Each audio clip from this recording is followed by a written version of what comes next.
All right. Hey, everybody. This is the Ask the Sensei free webinar for January 2018. I'm Tish Hicks. I'm the Master Sensei of the VO Dojo in Los Angeles. I'm here with the dojo's techno sensei, home studio guru, Dan Lenard. And our guest sensei today is my wonderful esteemed colleague. And I gave you a tagline, Dani, of VO BizWiz. Okay. She is the creator. She's a successful voiceover artist and the creator of a wonderful business tracking tool called Voice Overview. So this is question and answer.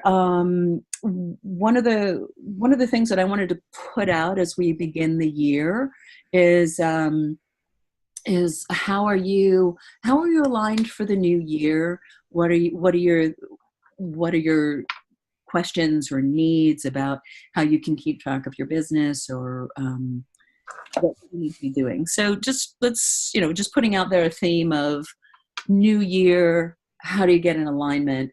How do you get things in place to be moving smoothly through the end of the year? So that's a question, and we're open to whatever questions you have. So excellent. Let's see. We've got Elena in Chicago and Tom in New York and Katie, we just talked in Oklahoma. Cool. So, what questions do you guys have? We've got a nice blend of people from all sorts of on all levels. Everyone see where the question and answer folder is? Type in there. Question and answer sessions are much more interesting with questions. They really are. And in the meantime, while you guys are getting your questions articulated, I will find the one in my email. And then if you have any questions or problems about asking a question, just type that in. There we go. So let me find this email. In the meantime, Jan, did you want to share? Like, you just shared some great news, which was very exciting. Yeah, no, it was a good morning to wake up. A lot of work coming from several different clients. It's always fun to wake up in the morning, and especially here in California, where people are 3 hours ahead of you back east, and sometimes 8 hours ahead of you in England. And they send you work that you can do as a voice actor and stuff that you've been doing for a long time, and you're the trusted guy that does it, and that's why you do it. I mean, there's the creative aspect to it, but the most important thing is that this is a job, this is work, and yeah, we love doing what we do, but it's like this is what I've been training for. This is what I've always wanted to do, and even though it's about locking mechanisms, that's okay. So you got a bunch of narration work this week. Oh yeah. And an offer to do a directed session with a company in England. So it's like, okay, that's what I get up for. Excellent. Okay, we've got a question here from Catherine, who's in New York, and she says, "I'm jumping back into the VO business after being on the sidelines for a few years, during which time the home studio recording on the fly on your phone has exploded. Very interested to learn how I get ready for this, so I'm prepared. Been caught off guard on a few last-minute auditions recently and really don't want to look stupid." That is an excellent question. And Dan and Dani, I can take that. I was going to defer to you, Dan. Oh, thank you. Thank you very much. Yeah. To answer the question is, yeah, you can do it. The thing is do you need to? Because you can record on your phone doesn't mean you should. A phone, you use an iPhone or an Android or something like that in an emergency. And it's actually pretty simple to do. I mean, you have to have the right program on your phone, and you either have an iOS microphone like an Epigee mic, or you use the really good mic on the phone itself. The fact of the matter is, I think too many people are obsessing about, it's got to sound like I'm in my studio. Well, the only place that's going to happen is in your studio. So, if you're doing it in a car or you're doing it in a hotel room, it's just an audition. And from what I'm learning, if you're getting auditions from an agent or you're doing stuff on a pay-to-play or wherever it is you're getting your auditions from, they only want to hear how you read it. They don't want it to sound bad, but if you record properly in the right acoustical environment and just take your phone and just sort of hold it sideways and talk across the microphone and not too close, that's probably going to suffice. And no one's, and sometimes you might need to explain, I'm on my iPhone, I'm on the road. But when you're on the road, forget about it. You're on the road. Unless somebody is paying you a substantial amount of money while you're on vacation or something like that. Or an agent sends you, here's a $10,000 job. Yeah, right. You really don't have to worry about that kind of stuff. I find that a lot of people who are new to the business and they're desperate for work and they want to get the work, if you're on the road, time isn't necessarily of the essence. If you can wait until you're in a place that you can acoustically properly record in, that is a much better thing to do. Just because you've got that technology doesn't mean you have to use it. It's in an emergency and that sort of thing. But if you're new, there are no emergencies. Hey, and can I jump in on that too? I think. No, I'm sorry, you're not allowed. No, yeah, not qualified. No. The other thing too, is that when you are on the road, if you do have an audition and you have a car is an awesome place to do an audition. I've done some in the car that sounded almost as good as my booth. So because the acoustics are really nice in there, so that can be a lifesaver as well. I don't think people realize the money and investment that the automobile manufacturers put into the acoustics of their cars, because it's supposed to be, they don't want you. I mean, they would like you to hear a semi coming from behind, but they want to keep out the traffic, and the acoustics in cars. Dani's absolutely right. It's really, really good, right. But you got to know how to use it. Yes, correct. So, and here's my take. I've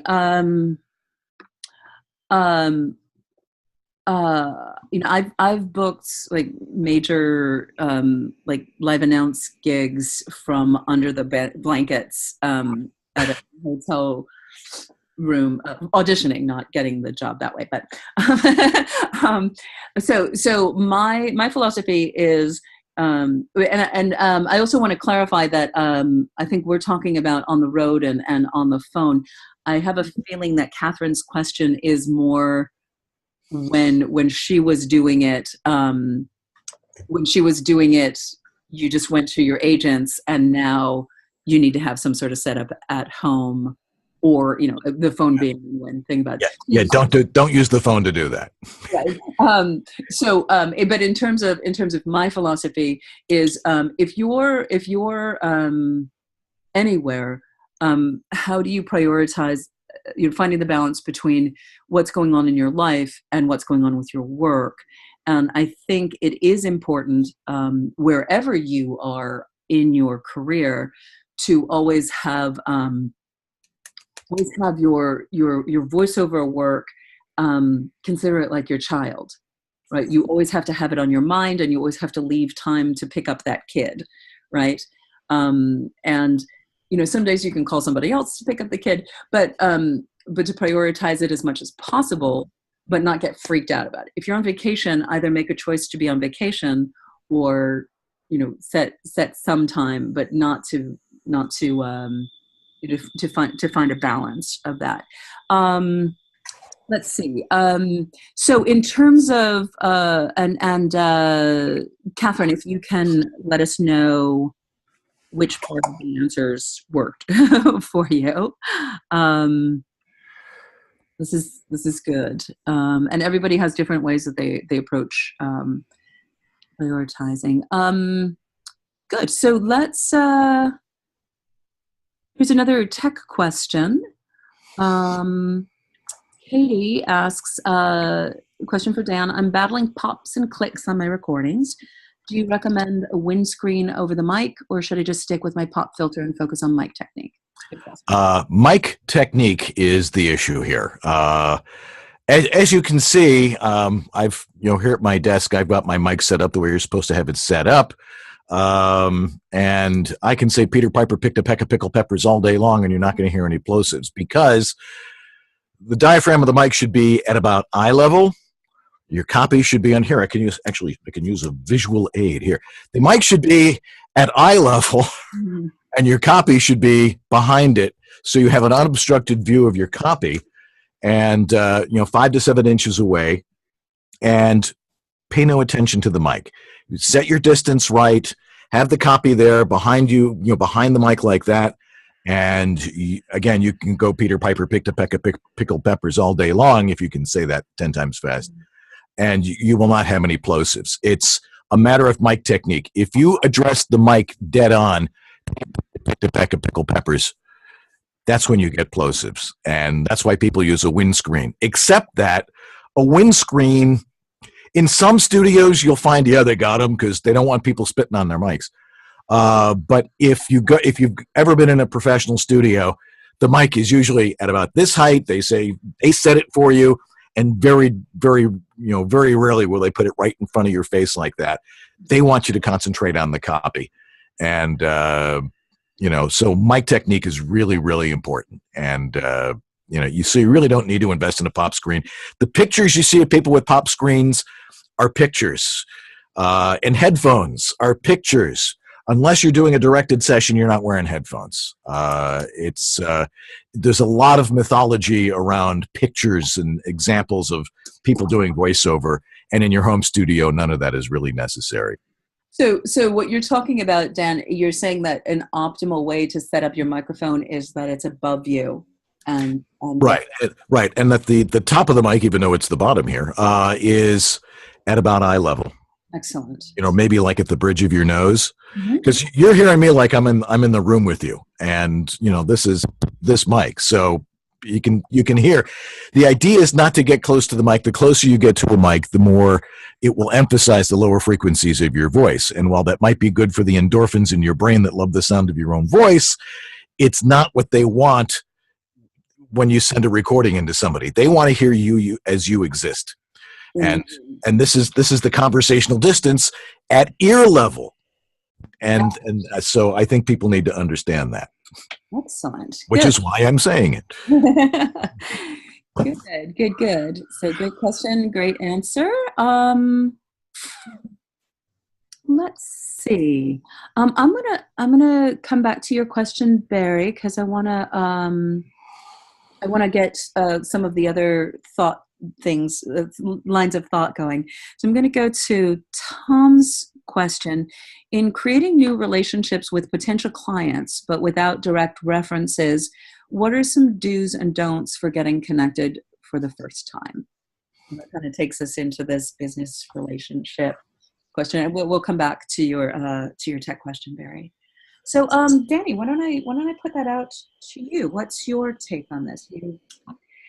Well, first of all, you want to make any connection that you have with a potential client about them and about their business and what you may have seen about their business. So I never reach out to somebody and say, hi, I'm Dani, and I'm a voice actor, and here's my demo, and if you'd like to work with me, please feel free to reach out. I'd love to work with you. Love Dani. Instead, what I do is I go to their website website. I look at what they have posted on their website. If they have a demo reel, or if they have samples of work that they've done, or their YouTube channel, I will choose a few. I'll go and I will look at those, and I will comment, say, I loved your demo reel. And in fact, I really loved this part of it. Or the sudsy car wash commercial you did that's on YouTube is awesome. And actually I've subscribed to your channel, and I'm a voice actor and I'd love to work with you. So you want to start with with something that you know about them. And so that they know that you're not just, spraying and praying. To be honest, I don't do a lot of direct outreach anymore. So I started on pay-to-plays, and I have a really nice set of clients that I have pulled from the pay-to-plays. And so I now get referrals through them, and I work directly with them more. So I think that that reaching out directly can really work, but you have to be very diligent, and you have to know that it's a very tiny ratio of people that will actually respond, and another tiny ratio of that will likely hire you. Yeah. So just know. One of the images that I like to put out about, or to set up about cold calling or reaching out cold to people, is how can you avoid throwing yourself in the mud puddle? Right. So this applies to when you're looking for representation. You're like, okay, I'm going to send this to all the agents. Yeah. Great. So that's, and not that it can't work. Once again, not that it can't work, but as you're stepping in, when you have your demo in hand, or you're starting, you're going, all right, what am I focusing on? What kind of work are we going to get? What are we doing? There's, you need to be specific, and you need to be clear about what it is you're after and what you're doing. And how can you hone in on what is the most direct route? So for me, throwing things into the mud puddle, like, oh, I've got a demo, I'm going to send it to everybody. Great. So where is that going to land in somebody's thing? In the mud puddle with everybody else's things. I'm like, hi, I'm a voiceover person. I've got a demo. Great. Terrific. So what are those things? And this just happened to me this morning. Someone cold emailed me and said, hi, I would like to sponsor something you're doing. This is what I do. This is what I do. Would you like to talk? And I was like, oh, wow, I'm not really clear on what that is you do, but that sounds interesting. And I hadn't thought about having sponsors. I don't know you from Adam, but you just recognize that I'm doing something that could be something. You just intrigued me with an idea. I'm interested in hearing what you're doing. Yeah, I'll give you a call. So it can work, but she was very, very specific and very cut to the chase. She's not like, I've been doing this for 250 years and my grandmother says this. No, it's just boom, boom, boom. So how do you avoid the mud puddle and cut to the chase? And most of the time, cutting to the chase is about connection and relationship. So if Dan says, hey, I know this guy, you should talk to him, then of course, because I am in relationship with Dan and I respect what he has to say and the people that he values, then I'm going to prioritize that, right? So same with an agent, same with a client, right? Yeah. Let me add on to that one thing too. So one of the things that I've started doing, and I'm getting some nice responses, is companies that I really like. And they don't have to be big companies. So there's my tagline is voice with a smile. And I have a dental floss that I really like. And it's sort of a niche-y dental floss. So I reached out to this company. I said, hey, I love your floss. I'd like to actually talk about maybe co-branding some as client gifts, because my tagline is voice with a smile. And by the way, I also do this thing. I also do voiceover, and I voice all sorts of stuff like this. And I'd love to talk to you about both of those things. She emailed me back. She was like, oh yeah, we can co-brand with you and we love your voice. So those types of things, I love their product. it's not a stretch for me to talk about it. And so I've done that with a couple of companies, and I've gotten great responses. And it's not Verizon, it's not something huge, but Yeah. they could be someday. But once again, what you're talking about, Dani, there is finding the personal, finding what's going to make your connection genuine, authentic, and something that someone wants to respond to. And think also what you respond to when you get in the email. Totally. Completely. Yeah. Absolutely. Yeah. Yeah. A couple of quick points here. Dani and I have a mutual friend, Tracy Lindley, who does a great course in on marketing yourself on LinkedIn. Which look it up, because it's a great course. I've seen her do this a couple of times, and I've started doing these sorts of things myself. It has to do with establishing relationships with professional people on LinkedIn and starting a conversation. And when they write back, then you can do that spiel. Another thing is if you're networking, and I just had a long talk with my son about this morning, who's like, I need to get out there. It's when you meet people on a plane, at a party, and you find out what they do, because that's what you should be doing, is always marketing and always networking that way. Say they work for some company, and you're thinking maybe that company does video. Ask this question, and I've had to make this gender neutral lately. I used to say, "Who's the guy?" It's like, who's the person that does your video? Who's in charge of producing your educational material? Who's in charge of your promotional stuff? Can I have their name? Can I talk to them? Can I use your name? And then approach them that way, using normal business protocols for doing that.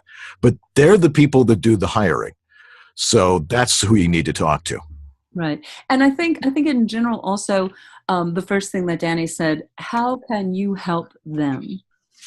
What do they need? How can you address what they need, or recognize what they do, and make it about them, and how can I help? Without presuming that though. You don't want to presume that you know. Right, exactly. Yeah. Hey, you know what? Your current videos suck. You need it. I've tried that. It varied results. Great. Now, Dani, can you take a little second and share with us what voiceover view does and how it helps you? Because oh my God, so many thoughts in my head.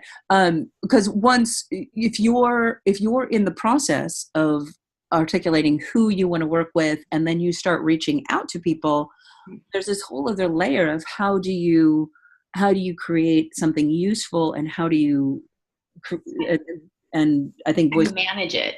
Yeah. Yeah. Yeah. So VoiceOver View is a business tracking and management tool that is built by voice actors for voice actors. It's built by me and by Joe Davis, who's my business partner. We're co-founders of it. And essentially, one of the things, so in talking about this particular element, so cultivating relationships, one of the things that you want to make sure that you do when you're reaching out to somebody is that you don't reach out once on January 10th and then not hear anything back, and then never reach out again and think, oh, that was a failure. Too bad. Instead, what you want to do is you want to reach out on January 10th, and then maybe you want to reach out on March 10th, and maybe you want to reach out again. And in order to do that, you need to be able to keep track of it. So we have a component of our business tracking and management tool that allows you to keep track of your contacts.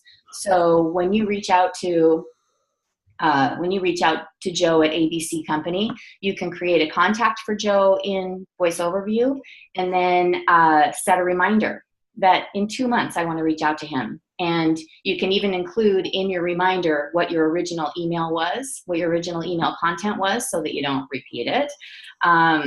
If he happens to respond to you, you can add that information into the CRM component so that you know what he said back to you.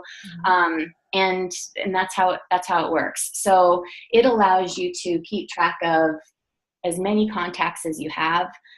You can tag those contacts. So, there are lots of great, so Tracy's program, for example, there's League of List Builders. There's all sorts of programs that that teach you how to reach out to people. You can actually tag those contacts as those different programs so you can see which programs are working for you. And CRM is customer relation management. Yeah, customer relationship or client relationship management system. Yeah. Good. Yeah, and I love Dani's great because she comes from a huge, like your career before your successful voiceover career was your successful marketing career. Yeah. So bringing all of that, and then in the last few years, you've created a 6-figure voiceover business, and VoiceOverview was one of the tools that you used to do this in a relatively short amount of time, which is brilliant. Yeah, definitely. Yeah, I got to market for myself instead of somebody else. Yeah, and which just goes, from wherever you're at, it's about running your business like a business. And yeah, absolutely. I think that's key. From the minute you start, run it like a business. Don't run it like a hobby. Yeah. Good. And just we'll go over this at the end too. But if people are interested in VoiceOverview, how do they reach you? Well, they can email me at Dani@voiceoverview.com or info@voiceoverview.com. Mm-hmm. You can go to www.voiceoverview.com, create an account. We offer 2-week free passes, so you can check it out and actually use the tool. Mm-hmm. So see how it works, drive it, give it a test drive. Good. Excellent. So let's see. Let's come back to Barry's question. Okay. So first of all, Barry, I know you love, and you're not a beginner. You're not. You've been doing this. You've got skills. You're not a beginner. You have everything you need to be getting out. So I'd say it's okay to say that you're still trying to figure some things out, but you're not a beginner. You're ready. You're ready to do this. So I'll just kind of not about that. But so you have 2 questions here.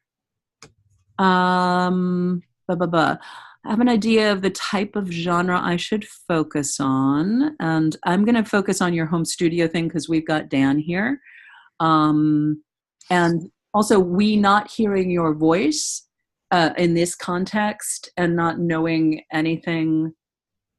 What genre you should focus on is really, what does your voice do? What are you interested in? Where do you have relationships?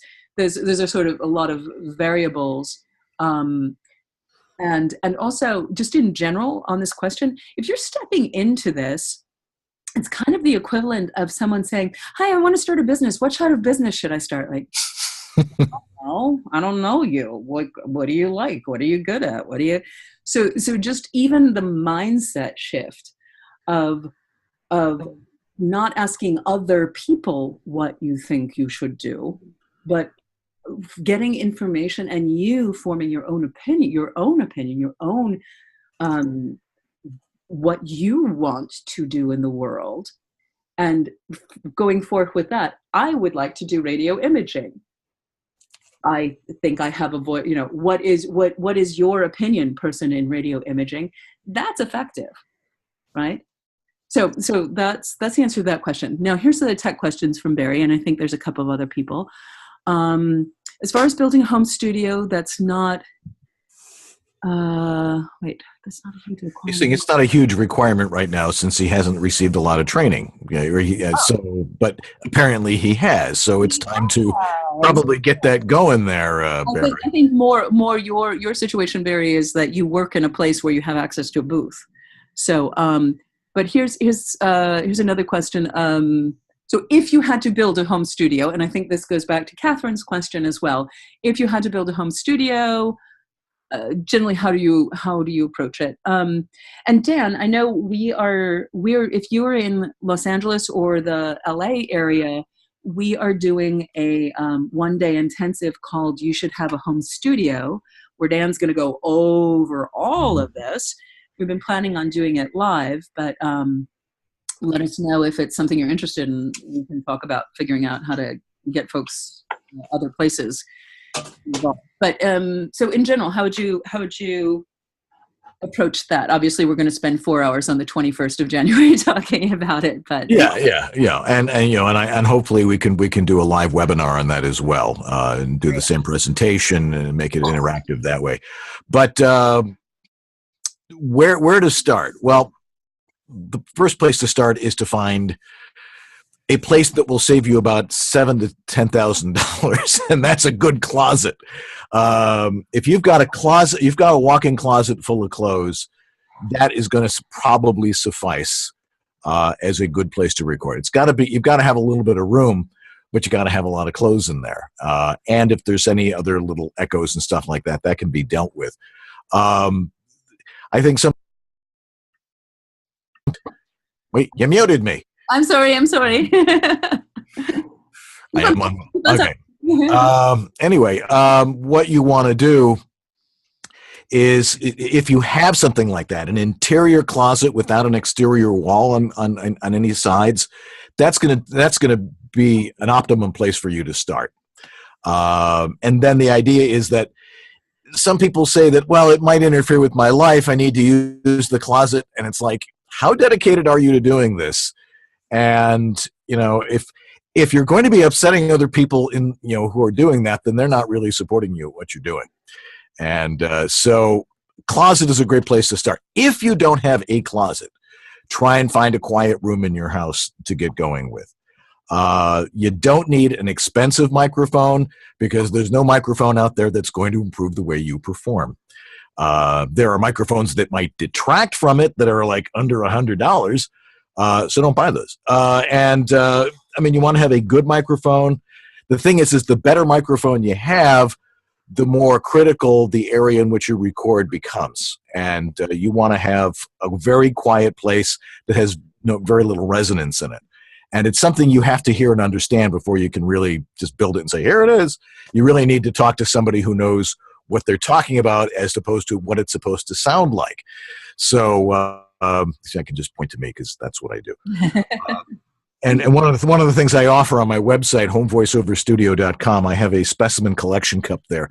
And all you have to do is, if you create an MP3 of your studio, follow the instructions, and send me the file, and I'll do a free analysis of it and see where, what shortcomings you have on that. But it's not about the equipment. It's how you use it. So if you have a fairly good microphone and you know how to record properly and you use proper mic technique, that's half the battle.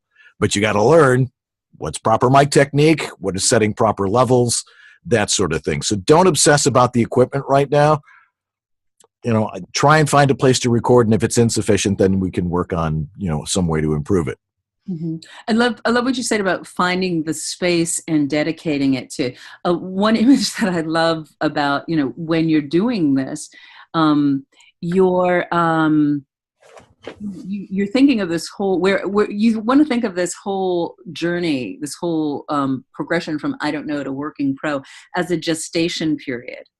So there's going to be the inception, the conception, right? I'm going to be a voiceover artist. Oh my God, I'm pregnant. I'm going to have a voiceover career. And then there's like 9 months of I'm training. Oh, it's growing. Oh, look at that. It has hands. And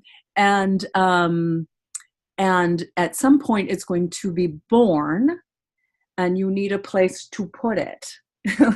So you need to, at some point on this journey, be asking these questions. Where do I put the nursery? What sort of things do I need in it?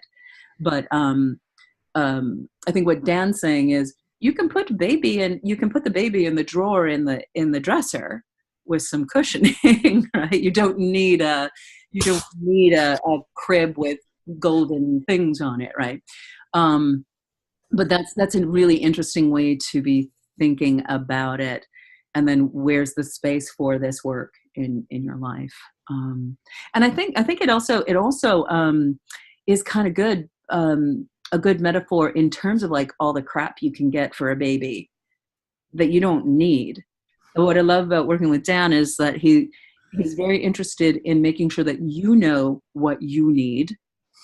And he's here to help you understand that and help make sure that what you've got is right for you. But it's he's very much about empowering you to be able to do this work yourself and make the distinctions. And what I also love about you, Dan, is that you have a real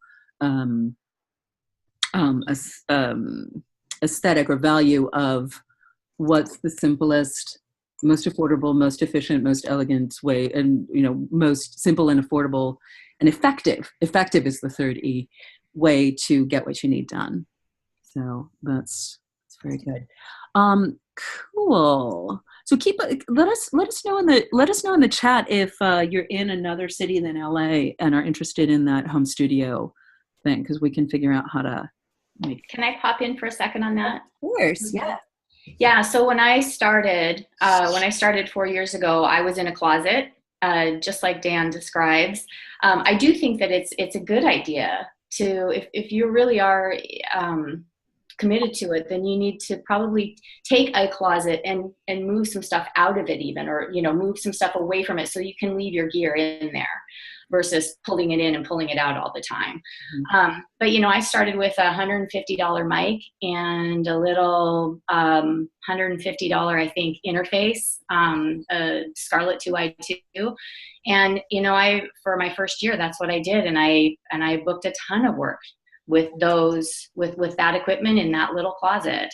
So it's definitely absolutely doable. But like Dan has said, and like Tish has said, training is everything. If you heard my first demo, I actually have thought about posting it in different places, but I'm afraid that people will go, oh shit, that's what she sounds like. But if you heard my first demo, or not my first demo, but my first audition compared to right. What I do now. It's like your middle school picture, right? It's totally, yeah, right. Oh, you probably had a great middle school picture. Yeah, and that's all about training. That has nothing to do with anything other than training. Right, and that's what Dan said. It doesn't matter. You need to be able to have the goods. It doesn't matter how. No mic is going to make your read good. So exactly, yeah. Excellent. Okay, let's see. Oh, this is an interesting sort of networking business thing. Elena says, I'm currently taking classes, workouts, and webinars to keep learning and growing. I plan to attend the VO conference in Atlanta. Super smart. That's March 3rd, I think. The beginning of March. What do you recommend is the best way to follow up with folks? I make a connection with, especially since it's primarily for meeting people and not expecting to get a job. How do I make my next moves without being awkward and coming off as desperate? Yeah. Having attended probably more voiceover conferences than anybody else on the planet, including the first voiceover conference in 2007, here's what I do. Of course, my intention in going to voiceover conferences has changed since just being a voice actor to, also being a home studio consultant. A couple of rules when you're at a conference. One, avoid loud places.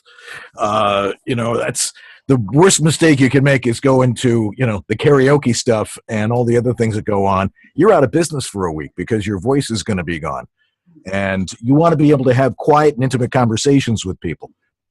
Last year at VO Atlanta, knowing that and trying to take advantage of it, which only lasted so long, I went to the end of the bar where there was nobody sitting, and had people, and I would see someone, I say, it's quiet over here, come on. And I met a pile of people that way, who didn't know who I was, and I wanted to know who they were. And, it was just great meeting people that way.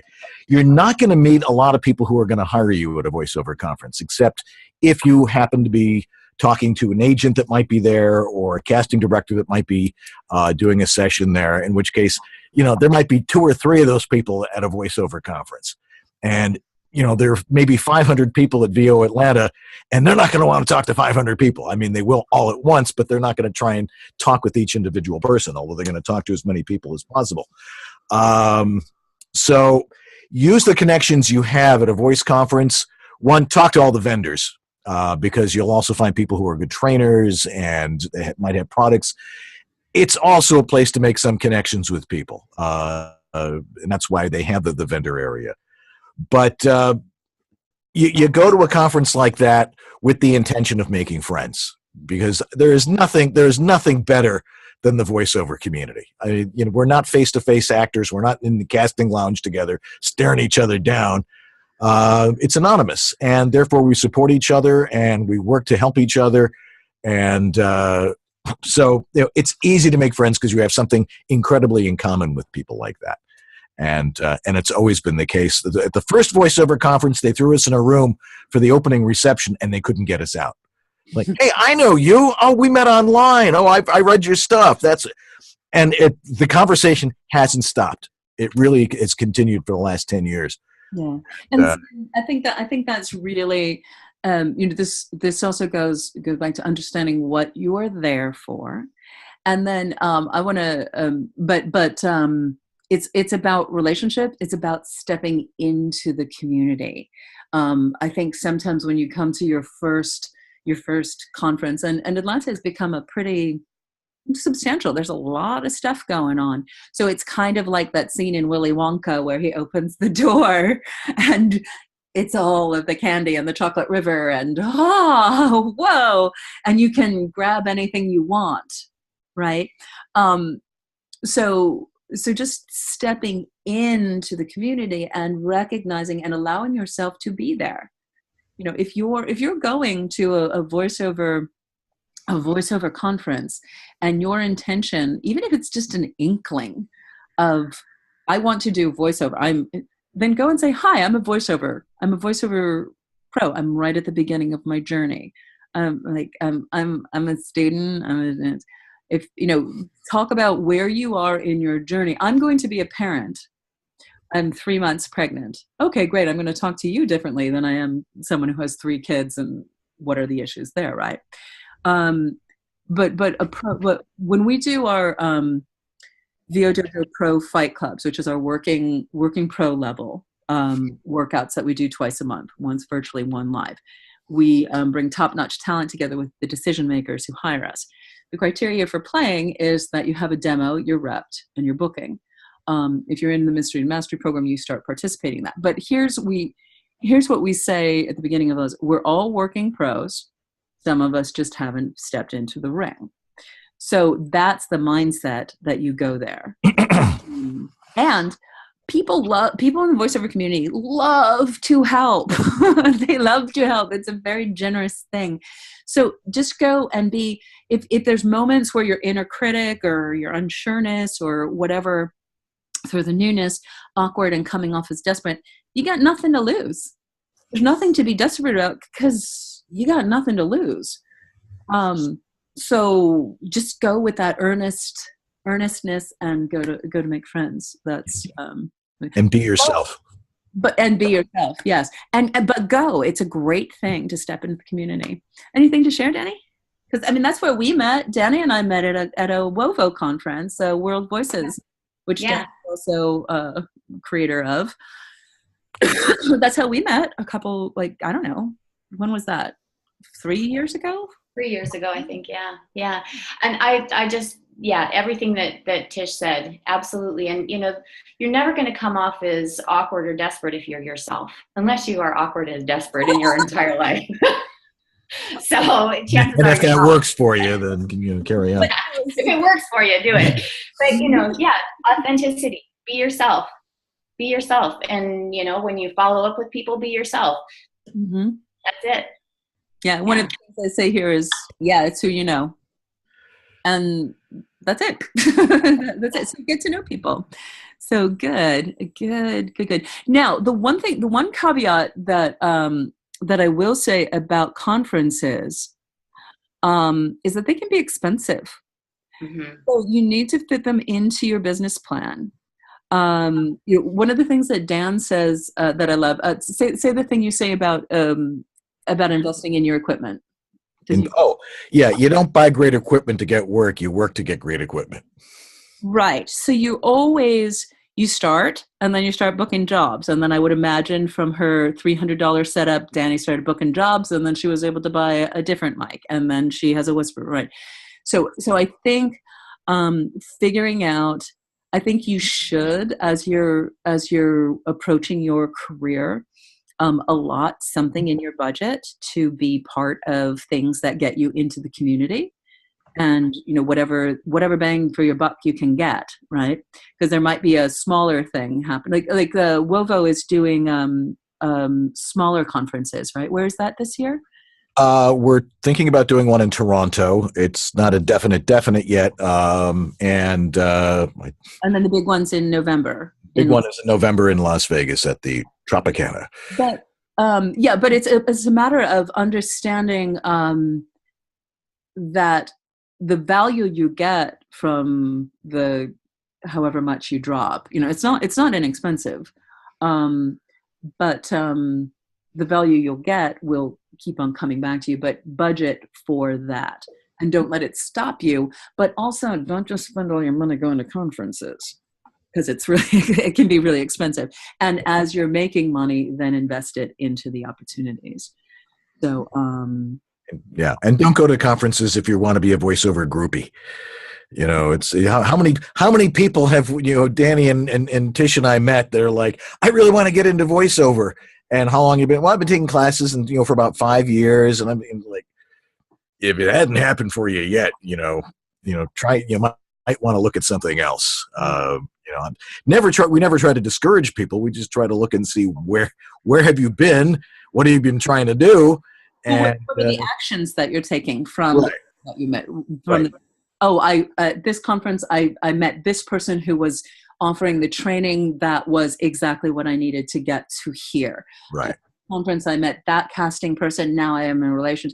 And I met that casting person because we were both standing in lunch line, and I ended up sitting next to her, and she has dogs too. Right.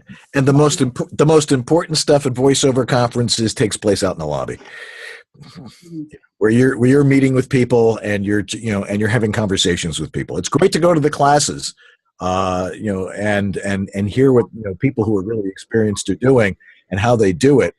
The thing is you've got to be able to tailor that to you, and just doing what they say isn't necessarily what's going to work for you. But there are things that you can adapt to what you're doing. Right. And then one of the things that's really important in terms of the dojo curriculum is oftentimes is that we the way the curriculum at the dojo is organized is it follows through the natural progression. There's this, exploring, right? Opening your awareness, then exploring, then preparing to make your demo, exploring yourself so that you know what you're bringing to the party, then making a demo, then how do you get that demo in the world, right?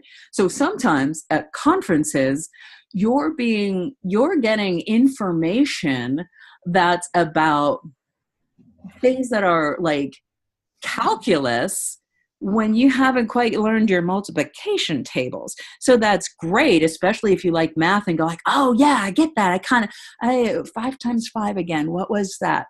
So you also go and take it all in, but just then also keep on understanding where you're at and all the information. How do you piece it together? That's another thing to keep in mind. Cool. We've got about 10 more minutes and a couple more questions. Let's see. What do we got here? Oh, this is really important. Okay, so I think we probably answered your questions about the equipment, Catherine. And you can always email any one of us if you have other follow-up questions. Katie asked another tech question, and I know you have an opinion about this. What's your opinion of high pass filter and the de-esser in my software? Should I use these or not? Any particular effects that you absolutely recommend or not recommend? Yeah. Well, here's my standard line on that. If you don't know what something does, don't use it. A lot of people like, I can make my voice sound like this, or using all these effects. The effects are not there for voiceover.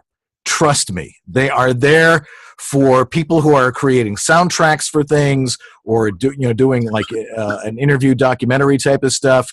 A lot of the sound reduction stuff is there. So if you're like doing an interview on a battlefield somewhere, you can at least cut out the battlefield sounds or the sounds of traffic behind somebody. So you can at least save what it is the person is saying and reasonably, hear what they're saying and not what the entire environment is saying.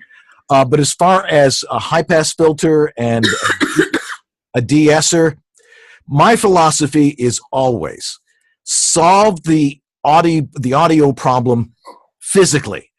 make sure that you are in a quiet room. Make sure that there is not a lot of reflection in there. The only reason you would use some of these effects is for minor little corrections. And if you really don't know what it's supposed to sound like, don't mess with them. Play with them, see what they do. But, I always find that, everybody's like, I'm going to use all this great processing. Why? Nobody cares about your technical prowess and all this stuff, or trying to make yourself sound a certain way. The idea of a home voiceover studio is not to make you sound great. It's to make you sound like you, and you as you exist. And a lot of these effects, they may clean up some background noise. If you've got a low frequency rumble, yeah, you can use a high pass filter, but you have to know exactly where those frequencies are, and do they cross over to where your voice exists. If you understand, the different frequencies and stuff like that. Low frequencies, human hearing is from 20 hertz to about 20,000 hertz. And if you don't know what that is, look it up. Your voice exists within that spectrum, and there'll be certain background noises like a fan rumble or something along those lines that's running underneath your voice. You can take that out using EQ and stuff like that. De-essers are, it depends on the microphone you have, but I tend to believe, and this is just me, that sibilance is a mic technique issue and not something that you want to correct technically. Never rely on technology to clear up your audio. Do everything you can physically to get your audio right before you have to rely on any processing or anything along those lines. And when you do use it, tiny little adjustments that you need to understand. And just using them doesn't mean it's going to make your audio better. There are a lot of presets and stuff like that, but I'm telling you, they're not designed for voiceover. Engineers want clean tracks, properly modulated, with very little background noise. And there are tricks that you can do if you're in a really noisy place, but you shouldn't be recording in a really noisy place. So. Right. And I find like I've had a fine career for 20 years, and I have one of the things that makes my voice is that I have some sibilance. So if there's something that, and I'm gonna emphasize it now. I know you're all gonna just hear like I find it's also really important as you're doing this work to really understand the idiosyncrasies of your instrument. And so I know that that's something. And so I know if I hear it, or if I need to be aware of it, then I know what to do to adjust what I'm doing with how the mechanics of my vocal mechanism work, that I can do something. I can put my tongue in a different place and mitigate that. That's my responsibility, right? Or, if you don't know you pop peas, obviously if you're in the right place, but you can always put your finger, like there's stuff that you can do, but knowing how your instrument works and knowing how to make adjustments, or make that your thing. I'm Sally Susie, and I just have sibilance. That's what I do, right? You can also take it to becoming part of your signature. Anything to share on that note, Dani? Probably, yeah. I don't think so. So I don't do much processing either. And one of the things, you mentioned popping peas. I think that's something that's so interesting, because as I started, I was always popping, and because I didn't have good mic technique, I didn't know what I was doing. And over the course of the last 4 years, now I rarely pop. And it's really interesting, because if you're doing this all the time, you actually start learning where you don't need to go to a popping class, right? You just start learning, oh gosh, a pea that pops feels like this, but a pea that doesn't pop feels like this. And it's like, it's really, some of those things are just learned as you do it. Mm-hmm. So. And just being able to hear it. Oh, wow. That's, Oh, you can hear a poof. Exactly, and that's not something good. Excellent. Well, we've got about 5 more minutes. Jim had a question on the chat, and while we're answering this question, what I'd love for all of you to do, actually, you know what, we should probably answer Jim's question offline, because we should wrap up. So, Jim, we will answer your question about websites offline. Oh, actually, let's just answer it now because I said it. Okay. And there's some good answers to this. So okay. Jim says, I'm curious about your websites, WordPress. Do you manage them 100%, outsource some of it, hosting? Thank you. Quick answer, and then I want to. Okay. Well, Dani mentioned Joe Davis a little while ago. He has a company, Voice Actor Websites, where the motto is your home voice, your voiceover website shouldn't be a pain in the butt. And what you need to do is learn WordPress and work with somebody who's going to give you complete control of your website, and learn how to use WordPress or whatever system you're using. Because what happens is you get a lot of webmasters out there that are like $25 a word or something like that. They try to suck you in to, I'm going to manage your site. Learn to do it yourself. Again, another piece of technology that you got to master. But if you're a good entrepreneur and business person, you're going to learn all of the little tools that you have in your toolkit. And one of them is the ability to rapidly adjust your website for whatever purposes you need to do that for. And the idea is not to make it, you make it cute, but don't obsess about the content except for SEO stuff, and SEO for someone who's beginning is not a big deal. And Dani, yeah, go ahead. And Dani, Voice Overview includes a place to host your starting website, right? Yeah, we actually have a one-page website that you can create for yourself. Mm-hmm. Yeah, and that's a free service, right? Free service, yeah. You don't have to pay anything for that, so that's a great place to start.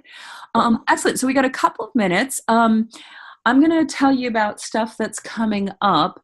While I'm doing that, I would love for each of you at the dojo, whenever 2 or more of us are met, we finish with what I call a dojo O, which is just one thing, sharing one thing that made you go, oh, or oh, or oh, or oh, whatever the quality of the O is. And most importantly, distilling it down to its most essential form. So what happens here is that there's a bunch of us on this call, so 12 of us on this call, and so we'll each be able to leave with 12 little gems of something that someone else processed through this. Oh, yeah, that was it. I didn't see it that way, but now I have this gem. I'm going to put it in my pocket and keep it. And the other thing is, this is all we do as voiceover people. We take all of the information and all the possibilities and boom, distill it down and make a choice. Boom. And then we do that again. This is a gymnastic exercise that makes you a really effective voiceover pro. This is what we do. So write those down, and then I'm going to share stuff that's coming up. Let's see. So we talked about the home. You should have a home studio. That is coming up January 21st, 1 to 5 p.m. in Burbank. And then let us know if you're interested, and we'll figure out how to get you here if you're out of town. The VO Dojo's winter session is just starting now. So if you're just beginning, the January weekend intensive is completely way sold out. The February virtual intensive starts mid-February and is almost sold out. So if you're interested in getting started, let me know that. If you're in process, if you've been doing training and about to make your demo, if you have a demo and you don't know how to get it out in the world, call me this week, because we're starting this session and we'd love to have you jump in at those advanced levels. What else is going on? We do this every month, the first Wednesday of the month. We did it today because no one had any brains last Wednesday. So I think those are the things that are going on for the dojo. Dani, can you tell us what's going on for VoiceOver View and we got just reiterate the how people contact you and. Sure. So I'll be at the Voxy Ladies Conference in North Carolina. Yay. And that's at the end of the month. And I'll actually be presenting there. And my topic is if you're not tracking your voiceover business, you don't have a business, you have a hobby. And then I'll also be at VO Atlanta. And then as far as Voice Overview goes, go to www.voiceoverview.com and there's a create account button up there. And if you do that, I'll see that you've created an account and I'll be happy to give you a couple weeks of a trial so that you can test it out. Feel free also to email me at info@voiceoverview.com or you can, or also Dani@DaniStates.com. However you want to find me, find me. Oh, and I forgot, if you're a working pro, if you have a demo, you have representation, you're out working, the Dojo also has the Nth Degree, which is our working pro weekly virtual workout. Great time to jump in because it's all about us working together and articulating your goals and keeping accountability, getting out of the closet. So that is also something. And Dan, what's up for you? What should people know about? How do people get in touch with you? Well, aside from the what you need for your home studio coming up on the 21st, every Monday night you can watch Voiceover Body Shop at vobs.tv. We do it live. We have the best people on in voiceover talking about their stuff. You two have been on the show, so we know it's high quality. But we talk voiceover tech, and we have we interview some of the top people in the biz who can give you lots of insight as to how to better run your business. And there's archives of those too, right? Oh, there are 300 episodes. Yeah, all an hour and a half long, and so it's it's going to be put in the Library of Congress and take up an entire wing. So, and then. If you want me to help you with your home studio, we have a special rate for Dojo members, and I can work with you remotely using this technology here. I can hear what's going on in your studio, and we can get things sounding the way it's supposed to sound. And usually it's something physical, and but also teach you a few techniques on how to use software and things along those lines, editing and formatting and a number of other things. So you can reach me at dan@danlenard.com with no O, it's Lenard, or at my website, which is homevoiceoverstudio.com.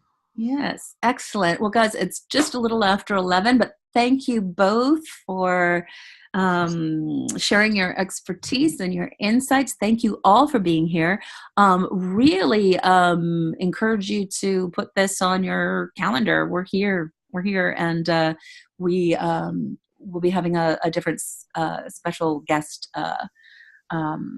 join us each month with a little different flavor and aspect. So thank you all. This recording will be sent to you. Have a great start to your year. Look forward to talking with all of you, and have a fantastic rest of your day. Thanks, guys. Thank you. Bye.